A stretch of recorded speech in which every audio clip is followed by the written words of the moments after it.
जी बेटा अस्सलाम वालेकुम। मेरी आवाज आ रही है जी सबको?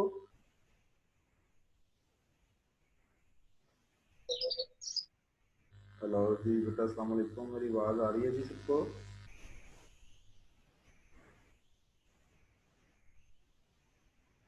चलें, वेरी गुड। आवाज आ रही है तो अच्छी बात है जी। तो बेटा कोई क्वेश्चन है? लास्ट टाइम जो हम लोगों ने पढ़ा था फ्राइडे को, तो हम लोग नहीं डिस्कस कर सके, तो मैं थोड़ा सा बिजी था।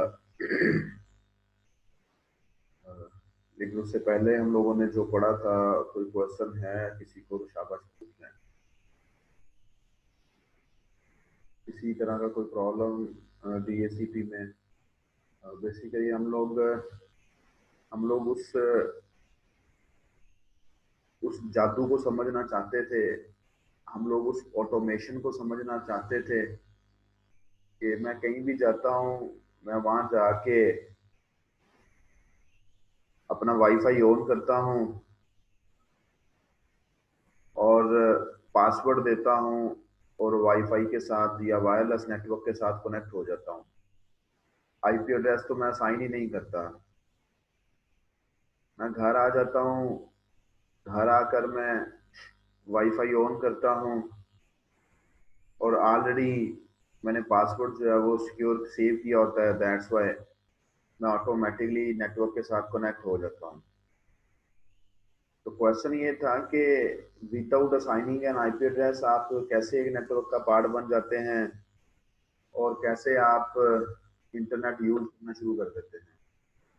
इस क्वेश्चन का आंसर हमने ये देखा कि हमारे पास एक ऑप्शन होता है नेटवर्क की सेटिंग्स में कि ऑटोमेटिकली आईपी एड्रेस असाइन किया जाए।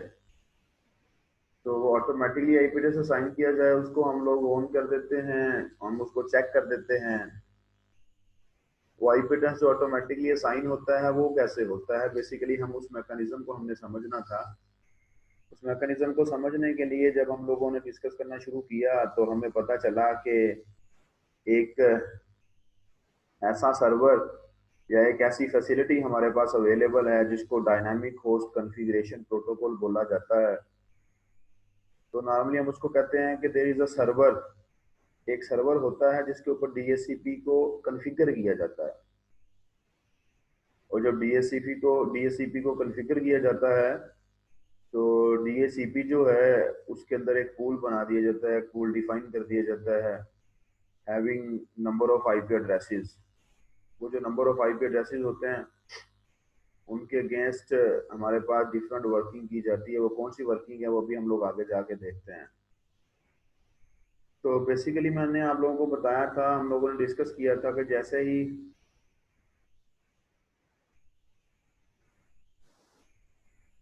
आपका सिस्टम एक नेटवर्क को डिटेक्ट करता है, जैसे ही आपका कंप्यूटर सिस्टम, आपका सेल फोन या आपका कोई भी सिस्टम जैसे ही किसी नेटवर्क को डिटेक्ट करता है तो वो एक रिक्वेस्ट को ब्रॉडकास्ट कर देता है ओवर दैट नेटवर्क कि इज देयर एनी डीएचसीपी, कि इस नेटवर्क में कोई डीएचसीपी सर्वर है। फिर धन क्या होता है जी कि अगर उस नेटवर्क के ऊपर कोई डीएचसीपी सर्वर एग्जिस्ट करता है या दो डीएचसीपी सर्वर एग्जिस्ट करते हैं या तीन डीएचसीपी सर्वर एग्जिस्ट करते हैं, वो सारे जो है ना इसको रिस्पॉन्ड करते हैं, आपके सिस्टम की रिक्वेस्ट को रिस्पॉन्ड करते हैं। जब आपके सिस्टम के पास वो रिस्पॉन्स वापस आता है तो आपका सिस्टम जो सबसे पहला डीएचसीपी सर्वर है जिसका रिस्पॉन्स आपके सिस्टम पास आता है उसको एक्सेप्ट कर लेता है, और बाकी दो या तीन या किसी डीएचसीपी की जो रिस्पॉन्स आपके सिस्टम के पास आता है तो वो उसको रिजेक्ट कर देता है। क्योंकि एक के साथ ही काम करना है ना, मल्टीपल के साथ तो काम नहीं करना, आईपी एड्रेस तो एक ही लेना है। देन फिर फर्दर हमारे पास उनकी आपस में कुछ कम्युनिकेशन होती हैं, कुछ मैसेजेस ट्रांसफर होते हैं between both DHCP server and your system, और वो काबल हो जाता है आपका सिस्टम जो है किस किस काम के काबल हो जाता है, उस नेटवर्क के साथ कनेक्ट होने के और कम्युनिकेशन करने के। अब वो कौन से मैसेजेस हैं, वो कौन सी कम्युनिकेशन का मैकेनिज्म है,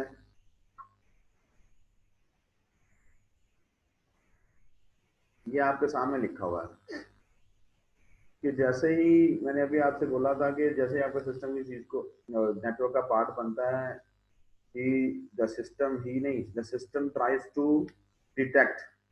तो ट्राइज टू डिटेक्ट, जो हम लोग एक नॉर्मल लैंग्वेज यूज कर रहे थे, लेकिन जो टेक्निकल चीजें हैं, जो टेक्निकल मैसेजेस हैं, जो टेक्निकल नाम है उन मैसेजेस के, वो आपके सामने हैं कि सबसे पहले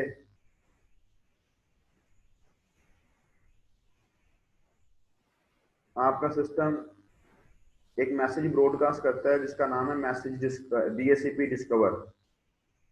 डीएससीपी को फाइंड आउट करने के लिए, मतलब कि वो कहता है कि इज देयर एनी डीएससीपी। तो अगर आप उस नेटवर्क के ऊपर कोई डीएससीपी सर्वर एग्जिस्ट करता होता है तो वो उसको डीएससीपी ऑफर भेजता है।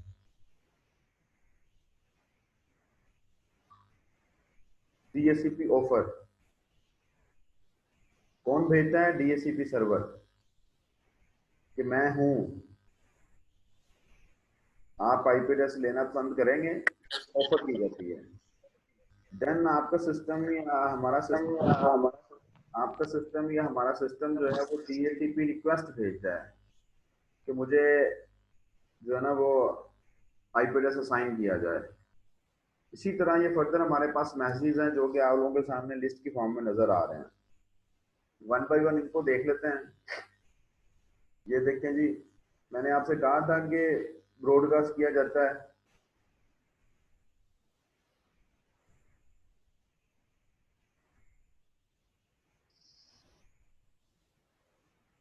ये मैसेज ब्रॉडकास्ट किया जाता है टू फाइंड अवेलेबल डीएससीपी। ये डीएससीपी सर्वर रिस्पॉन्स करता है, उसको रिस्पॉन्स करता है कि मैं हूं, आपको क्या चाहिए, आईपी एड्रेस चाहिए, आईपी कॉन्फ़िगरेशन चाहिए।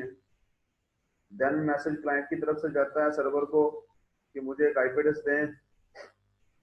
रिक्वेस्ट किस चीज की करता है? पैरामीटर्स की, मीन्स के जो भी चीजें सर्वर ने उसको ऑफर की हैं वो सारी चीजें ही उसके अंदर एग्जिस्ट करती हैं, जिसको हम लोग नॉर्मली क्या देते हैं? IP configuration.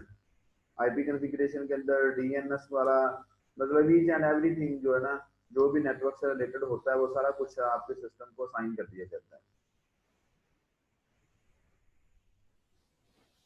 ठीक है जी। और समटाइम ये होता है कि सेम आईपी एड्रेस हमें असाइन हो जाता है।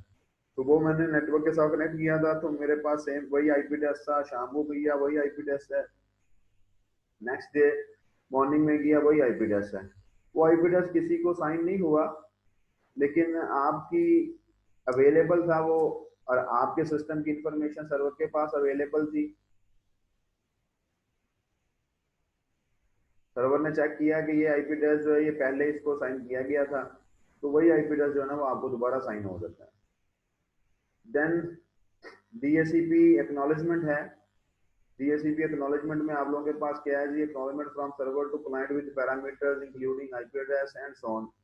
तो मतलब ये सारी चीजें आईपी कॉन्फ़िगरेशन कहलाती हैं कि आईपी की कॉन्फ़िगरेशन कर दी जाती है, एक्नॉलेजमेंट आ जाती है डीएससीपी की तरफ से।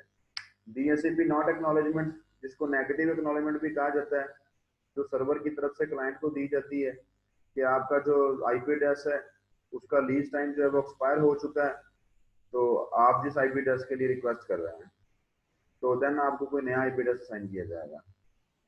डीएससीपी डिक्लाइन है जी। ये क्लाइंट को, क्लाइंट की तरफ से सर्वर को भेजा जाता है कि जो आप लोगों के पास आईपी एड्रेस आप मुझे भेज रहे हैं ये तो ऑलरेडी किसी के यूज में है। ठीक है, दैट्स वाई मैं इसको डिक्लाइन करता हूँ, आप मुझे कोई नया आईपी एड्रेस असाइन करें। जब आप लोग कम्युनिकेशन कर लेते हैं, आप लोग अपना सिस्टम या आप लोग इस नेटवर्क से बाहर चले जाते हैं, नेटवर्क का हिस्सा नहीं रहते, तो प्रॉपरली मीन्स कि आप अपने सिस्टम को शट डाउन कर रहे हैं, तो देन क्या होता है जी? देन ये होता है कि आपका सिस्टम जो है वो आप आईपी एड्रेस को रिलीज कर देता है कि मैं मतलब काम डेफिनेटली जब आपका खत्म हो गया, जब आप लोगों ने अपना सिस्टम शट डाउन किया, पावर ऑफ किया,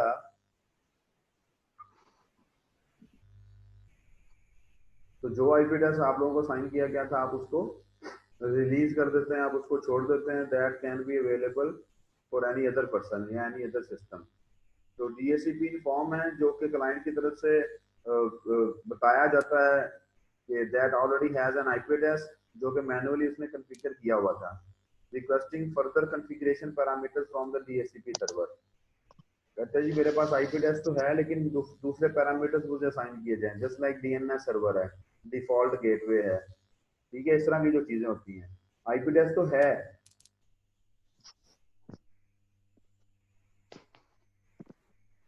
आईपी एड्रेस तो है, क्या दिया जाएगा, दूसरे पैरामीटर में क्या आ सकता है, डीएनएस सर्वर आ सकता है, आपका डिफॉल्ट गेटवे आ सकता है, या दूसरी चीजें जो भी नेटवर्क से रिलेटेड होंगी वो सारी की सारी।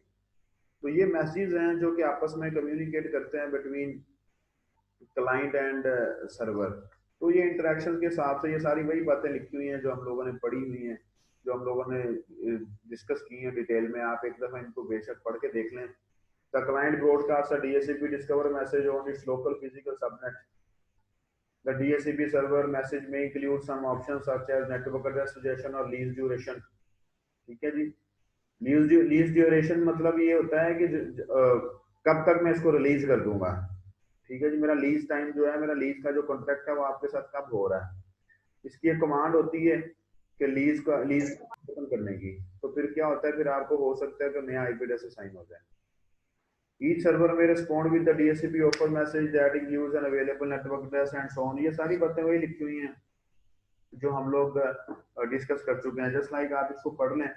The server records the address as offered to the client to prevent the same address being offered to other clients in the event of further discover DHCP discover। तो ये हमें पता है कि सेम आईपी एड्रेस आपका DHCP किसी दूसरे system को साइन नहीं कर सकता, क्योंकि वो अपने पास ही पूरी इंफॉर्मेशन रखता है कि ये आईपी एड्रेस है फलाने सिस्टम के पास है, ये आईपी एड्रेस फलाने सिस्टम के पास है, ये आईपी एड्रेस फलाने सिस्टम के पास है, एंड सो ऑन।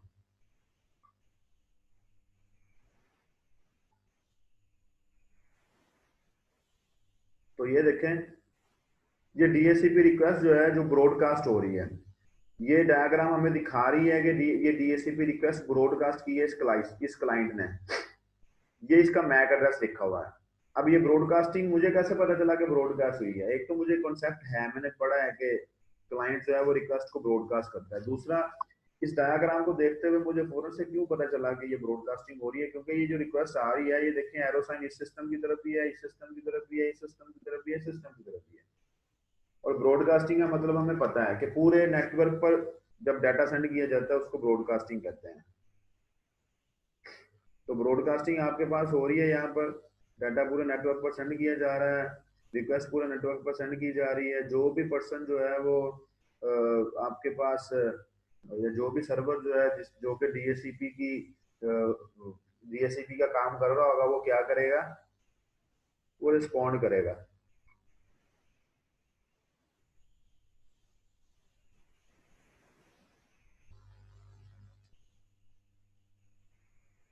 ये डीएससीपी सर्वर जो है ये ऑफर का मैसेज सेंड करेगा इसको। ठीक है जी, ये ऑफर का मैसेज सेंड करेगा, देन ये रिक्वेस्ट करेगा जी ठीक है मुझे आप जो है ना आईपी एड्रेस से साइन कर दें।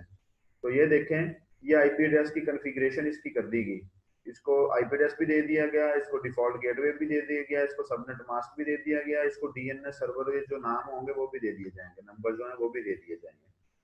तो एर्गन को कौन सा ये मैक एड्रेस था, ये उसका आईपी एड्रेस साइन हो गया। फॉलो कर रहे हैं ना सब लोग? कोई प्रॉब्लम आ रहा था पूछ लें।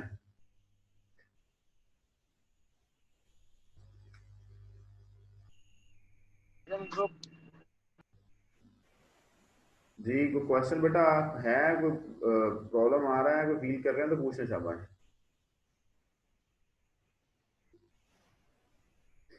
चलेगा। तो इसी तरह ये सारे काम होते हैं, और काम होने के बाद आप लोगों के पास क्या होता है जी कि आप लोग अब ये डीएससीपी का ऑपरेशन थोड़ा सा वो आपको वन बाई वन बताने की कोशिश करेगा यहाँ से, कि यहाँ अगर आप लोग देखें कि ब्रॉडकास्ट हुई रिक्वेस्ट, पूरा मैकेनिज्म पूरा ऑपरेशन समझाने की कोशिश कर रहा है वो आपको, कि यहाँ से वो ब्रॉडकास्ट हुई रिक्वेस्ट, ठीक है, और फिर डीएससीपी ऑफर का मैसेज किया, ये भी एक सर्वर है, ठीक है जी, दो सर्वर्स आ गए इस डायग्राम में, यहाँ से भी डीएससीपी ऑफर का मैसेज किया, एंड सो ऑन। आप लोगों के पास वो रिक्वेस्ट जाएगी, ऑफर होगा, वो आपस में कम्युनिकेशन करेंगे, वो एक्नॉलेजमेंट जाएगी, वो नेगेटिव एक्नॉलेजमेंट जाएगी, एंड सो ऑन। इस तरह की बातें जितनी भी हम लोगों ने पढ़ी है ये सारी डायग्राम में एक्सप्लेन की हुई हैं, आप इनको दोबारा से देख सकते हैं। अगर आपको कोई कंफ्यूजन होगा तो आप मुझसे पूछ भी सकते हैं। हम लोग इसको दोबारा से डिस्कस कर लेंगे अगर आप लोगों को कोई प्रॉब्लम होगा। कोई क्वेश्चन है यहाँ तक डीएससीपी तक तो मुझसे पूछ लें।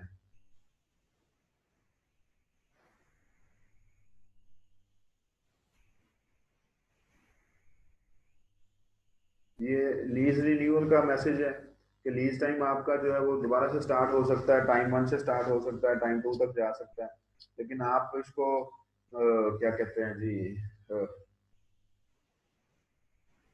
मैंने आपको बताया इसकी एक कमांड होती है, वो हम लोग करेंगे जब हम लोग इसको प्रैक्टिकली देखेंगे, तो देन आप लोग उसको चेंज कर सकते हैं।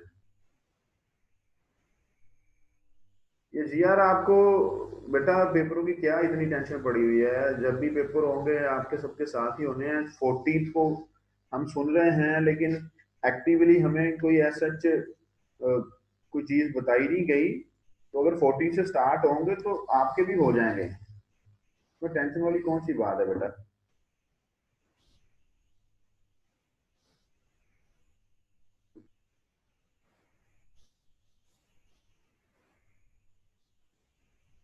14 को अगर आपको बाकी टीचर्स ने कहा है, बाकी टीचर्स ने आपसे बोला है 14 को पेपर है, मुझे बताना। जी सर, सर आमिर ने कहा था कि 14 से स्टार्ट है जीआर वाले ग्रुप में ही। ठीक है। और किस, और सर इरफान खान से बात की है तो वो कह रहे हैं कि नहीं, मैंने आपको और आपसे पूछा तो आपने भी कहा कंफर्म नहीं है। मैं आपको यही तो पता कह रहा हूँ कि अभी ये जो है ना वो 50-50 जो है ना वो बातें हैं। एक मैसेज कम्युनिकेट हुआ था यूनिवर्सिटी ग्रुप के अंदर कि 14 को मिड टर्म स्टार्ट हो रहा है, तो लेकिन अभी डिपार्टमेंट की तरफ से देखो एक्चुअली जो पुराना शेड्यूल था उसके मुताबिक 14 है, और जो न्यू आया था उसके मुताबिक था 21 शायद। थी। तो सर इस वजह से थोड़ी कंफ्यूजन हो रही थी कि क्या 18 सॉरी उसके मुताबिक था, चले बेटा, तो जब इसलिए भी थोड़ी कंफ्यूजन हो रही थी। बेटा आपको परेशानी लेने की जरूरत नहीं है इस मामले में। उसका रीजन ये है कि जब भी पेपर स्टार्ट होने हैं ना, आपको तो बता देना टीचर्स ने आपके पेपर स्टार्ट हो जाने हैं, ठीक है। तो आपको इसमें कोई परेशानी लेने वाली बात नहीं है जी कि कब पेपर स्टार्ट हो रहे हैं कब नहीं, आप पढ़ते जाएं। वैसे भी अभी तो हम लोगों ने थोड़ा सा तो पढ़ा है, थोड़ा तो ज़्यादा पढ़ लें, फिर बाद में पेपर भी ले लेंगे,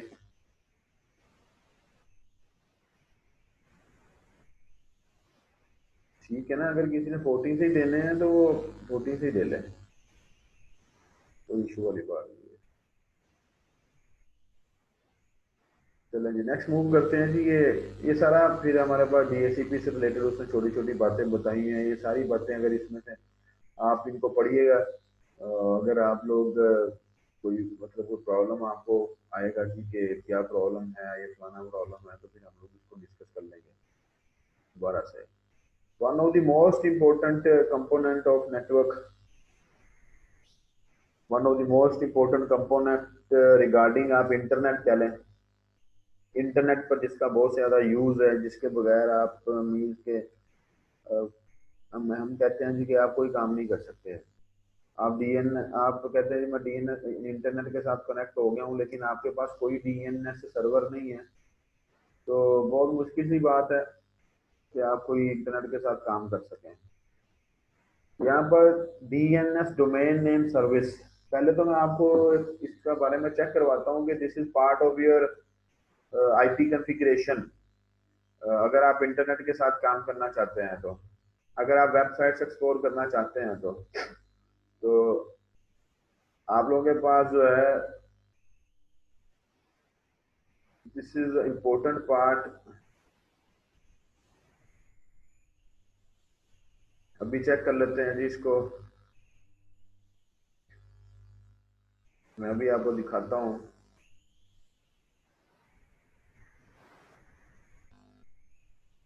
ये देखें, ये नीचे लिखा हुआ है जी, ऊपर है ना obtain an IP address automatically, ये नीचे देख रहे हैं सब लोग, obtain DNS server address automatically।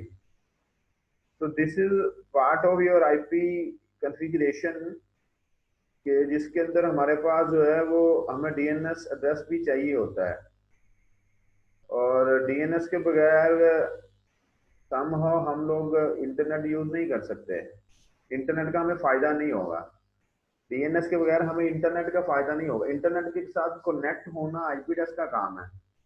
लेकिन इंटरनेट के साथ कनेक्ट होने के बाद जब आप लोग फर्दर उसके ऊपर मुख्तलिफ काम करते हैं, वेबसाइट्स को एक्सप्लोर करते हैं, तो वो डीएनएस के बगैर बहुत मुश्किल है।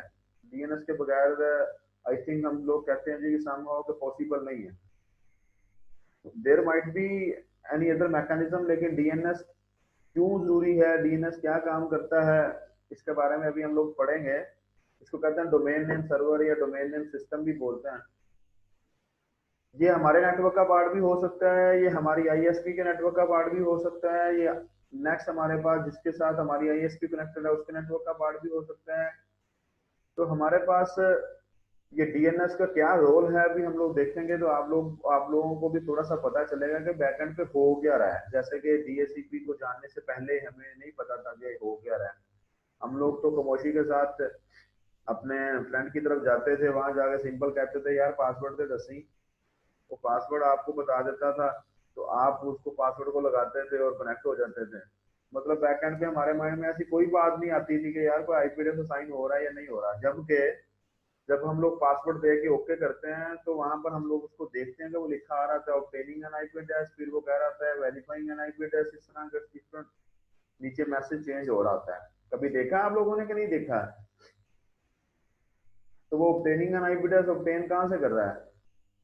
ठीक है जी, वो ऑब्टेन कहाँ से कर रहा है, वो बात सोचने वाली थी, वो कहाँ से वेरीफाई कर रहा है, एंड सो ऑन डिफरेंट चीजें जो हैं। सो डीएनएस का क्या रोल है अभी हम इसको देखेंगे कि ये कौन सा जादू है। इसके बगैर जो हम कह रहे हैं कि हम लोग वेबसाइट को एक्सप्लोर नहीं कर सकते, इसके बगैर हम लोग समहाउ कहते हैं जी कि हम लोग इंटरनेट यूज नहीं कर सकते समहाउ। तो क्या मतलब है इसका? तो वो जो बात मैं करूँगा इसके बगैर हम लोग इंटरनेट यूज नहीं कर सकते, तो वो मैं इसी वजह से कह रहा हूँ कि मोस्ट ऑफ जो वर्किंग है हमारी इंटरनेट के ऊपर वो वेबसाइट्स के साथ है। आप अपनी फेसबुक ओपन करते हैं तो वो www है। आप मेल सेंड करनी है तो उससे पहले आपको www.gmail करना पड़ता है, वर्ल्ड वाइड वेब। आप कोई और काम करना चाह रहे हैं उससे रिलेटेड वेबसाइट आपको ओपन करनी पड़ती है। तो जहां पर वेबसाइट्स नहीं है, जहां पर बैकएंड पे वेबसाइट का कॉन्सेप्ट नहीं है, जहां पर आप लोग जो है वो डायरेक्टली किसी सिस्टम के साथ कम्युनिकेशन कर रहे हैं, उसका कोई ना कोई एड्रेस तो होता है। अब वो एड्रेस क्या है, कैसा है, कैसे आप लोग उसके साथ डील करते हैं, कैसे हमारा सिस्टम उसको अंडरस्टैंड करता है, कैसे नेटवर्क उसको अंडरस्टैंड करता है, ये सारी बातें अभी हमें पता चल जाएंगी जब हम लोग डीएनएस के बारे में पढ़ेंगे। तो वापस चलते हैं अपने टॉपिक की तरफ। तो बेटा यहाँ पर बात ये है कि दो तीन बातें जरा कंसंट्रेशन के साथ सुननी है। पहली बात यह है कि विदाउट आईपी एड्रेस हम लोग किसी नेटवर्क का हिस्सा नहीं बन सकते। दूसरी बात यह कि विदाउट आईपी एड्रेस आप किसी दूसरे सिस्टम के साथ कैसे कम्युनिकेशन कर सकते हैं? नहीं कर सकते। आपको किसी दूसरे सिस्टम का आईपी एड्रेस ही नहीं पता तो आप कैसे कम्युनिकेशन कर लेंगे? थर्डली, आप लिखते हैं www.yahoo.com, आपके पास याहू की वेबसाइट ओपन होके आ जाती है। आपने तो वेबसाइट का एड्रेस लिखा है, आपने तो आईपी एड्रेस लिखा ही नहीं। वेबसाइट जो है वो किसी सिस्टम के अंदर पड़ी है, किसी वेब सर्वर में पड़ी है, किसी वेब सर्वर में होस्टेड है।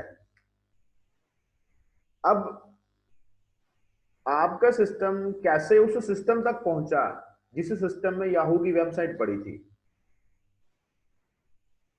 और उस सिस्टम ने कैसे आपकी रिक्वेस्ट को फुलफिल किया और वो वेबसाइट जो है ना वो आपके सिस्टम तक पहुंची, आपके सर्वर आपके सिस्टम में डिस्प्ले हो रही है, स्क्रीन पे ओपन हो गई है। ये बातें मुख्तलिफ हैं कि without using N IP address, without knowing N IP address of other system, you can not assess, you can not communicate with other systems. अब मुझे तो पता ही नहीं उस सिस्टम के आईपी एड्रेस का जिस सिस्टम पर याहू की वेबसाइट पड़ी है, लेकिन मैं सिर्फ वेबसाइट का नाम लिखता हूँ, उस वेबसाइट मेरे पास ओपन हो जाती है। जबकि जब तक आप उस सिस्टम तक नहीं पहुंचेंगे, जब जिस सिस्टम पर याहू की वेबसाइट पड़ी है, तब तक आप उस सिस्टम के अंदर पड़ी वेबसाइट को कैसे एक्सेस कर लेंगे? पॉसिबल है?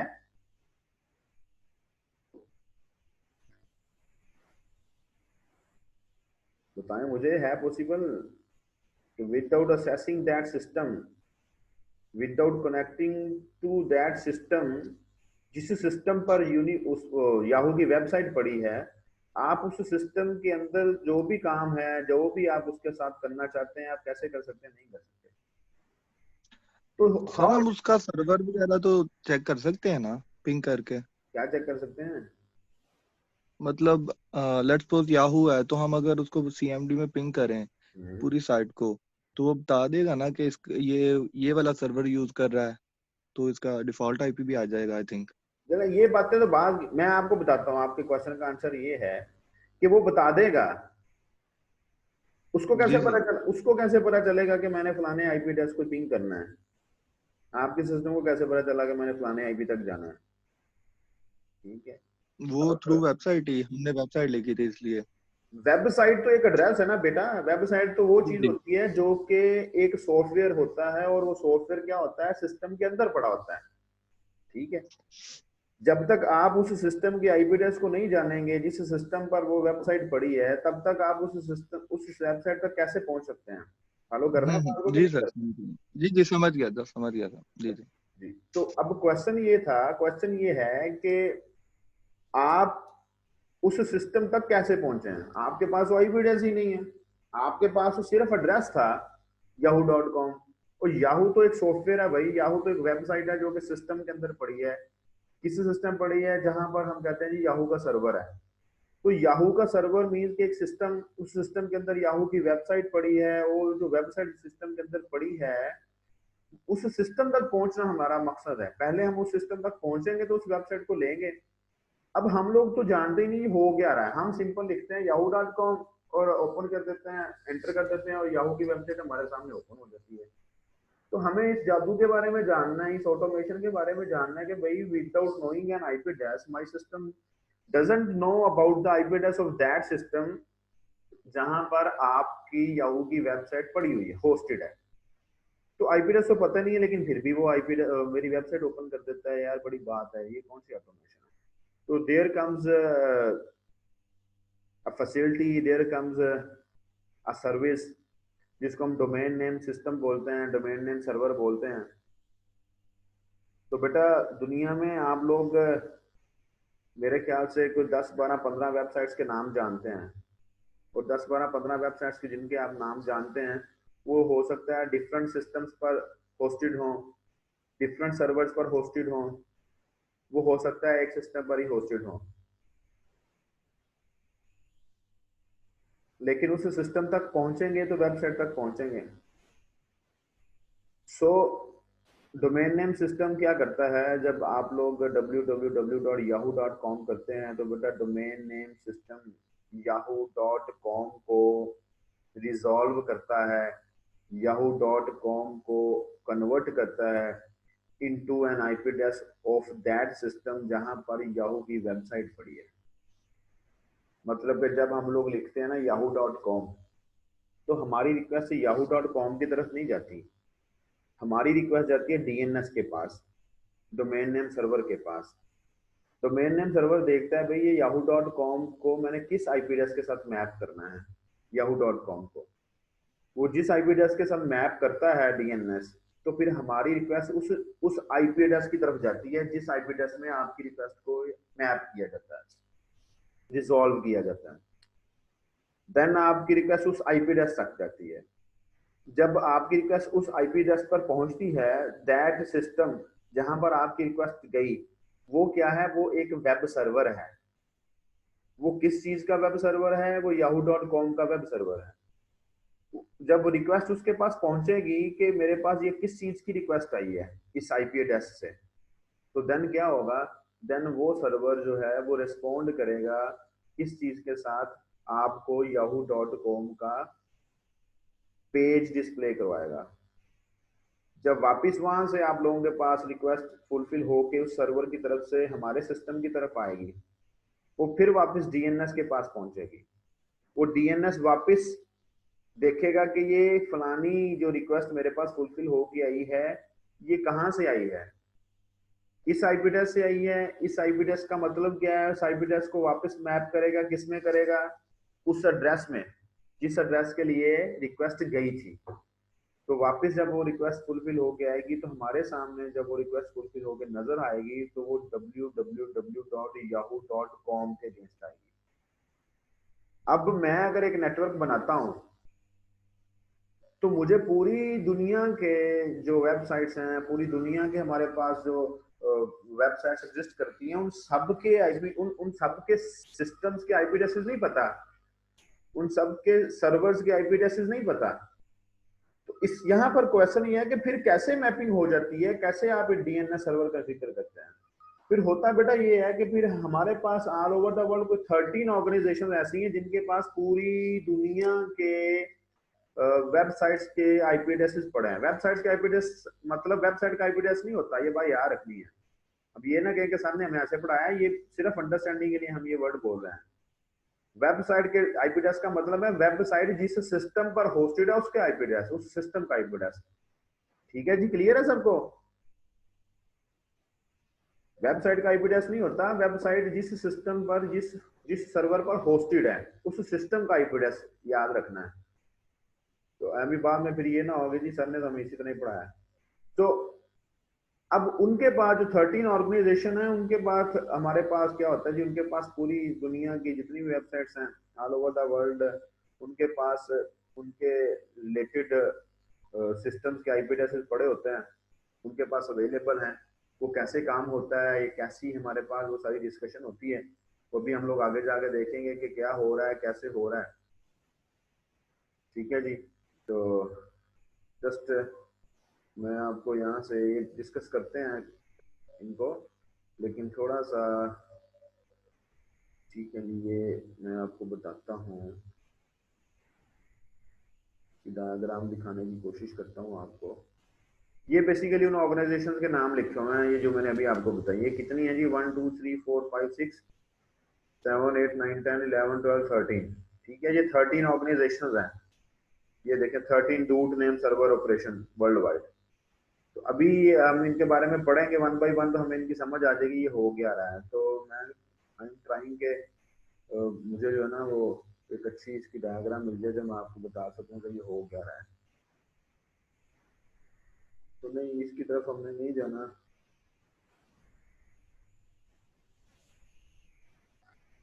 चले डायग्राम जो है वो ये वाली देख लें आप, ये बने।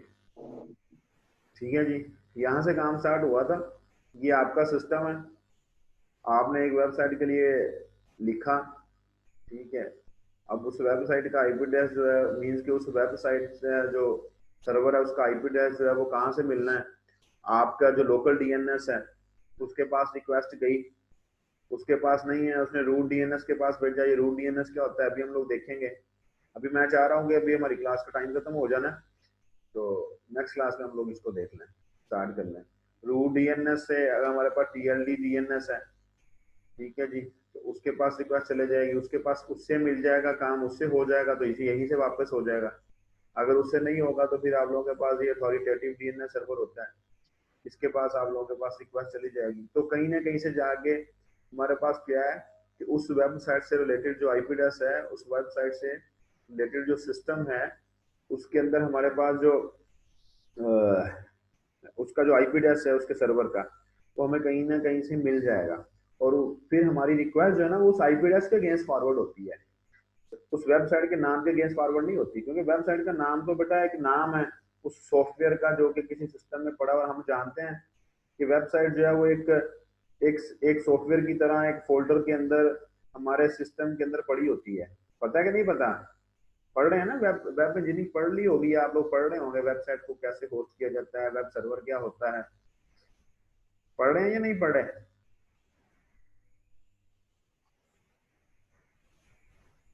तो वो वेबसाइट होस्ट कहाँ होती है? वेबसाइट मैं कर देता हूँ बेटा सेंड। वेबसाइट होस्ट कहाँ होती है? वेब सर्वर में होस्ट होती है। तो आप उस वेब सर्वर को कैसे एक्सेस करेंगे जब तक आपके पास आईपी एड्रेस नहीं होगा? तो अभी नेक्स्ट क्लास हमारी स्टार्ट हो जाएगी, 5 मिनट्स रह गए इस क्लास के। तो उस नेक्स्ट क्लास में हम लोग फिर इसको डीएनएस को स्टार्ट करेंगे और वन बाय वन इसके जो पॉइंट्स हैं उनको डिटेल के साथ डिस्कस करेंगे और पढ़ेंगे। इन शॉर्ट मुझे कोई कहता है जी वे डीएनएस के बारे में बताएं कि डीएनएस क्यों जरूरी है, तो देन मेरे ख्याल से होप्स हो कि अब आप किसी को डीएनएस के बारे में बता सकते हैं कि डीएनएस का रोल क्या है, इसकी क्यों जरूरत है। बता सकते हैं सब लोग या नहीं बता सकते? जी सर। तो जी वेरी गुड। तो डीएनएस हमारे पास डोमेन नेम सिस्टम है जी, that resolves web addresses into IP addresses, और वापस जब रिक्वेस्ट फुलफिल हो के आती है तो आईपी एड्रेस को वापस रिजॉल्व करता है वेब एड्रेस में। तो फिर हमारे पास ये जो हम लोग वेबसाइट से रिलेटेड जितनी भी कम्युनिकेशन या वेबसाइट्स को वर्ल्ड वाइड वेब के साथ हम लोग कम्युनिकेशन कर रहे हैं या काम कर रहे हैं, तो हम लोग नहीं कर सकते इसके बगैर। इसको यूं भी कहा जाता है कि ये जो www है ना,